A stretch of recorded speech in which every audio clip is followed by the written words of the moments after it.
মাছপ্রিয় বাঙালির কাছে মাছের বাজারে মাছের পেট টিপে মাছ কেনার কিন্তু একটা আলাদাই মজা। আর তাই যদি হয় এই বর্ষার ইলিশ মাছ, তাহলে তো আর কথাই নেই।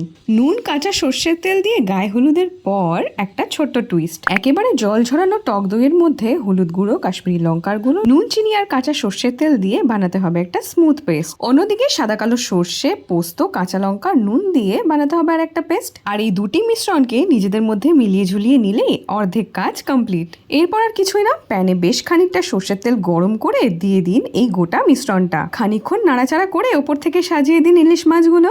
একঘেয়ে সর্ষে ইলিশের বদলে এইভাবে একদিন ট্রাই করুন দই ইলিশ। এরপর ওপর থেকে মশলার বাটি ধোয়া জল আর কয়েকটা গোটা কাঁচা লঙ্কা দিয়ে ঢাকা চাপা দিয়ে অপেক্ষা করতে হবে মিনিট 15। বছরের অন্য যে কোনো সময় এই রবিবারের দুপুরবেলা ভাতের পাতে মাংস পড়লেও বর্ষাকালীন রবিবাসরীয়গুলো জমে উঠুক ইলিশের সঙ্গে। সবাই খুব ভালো থাকুন, বাই।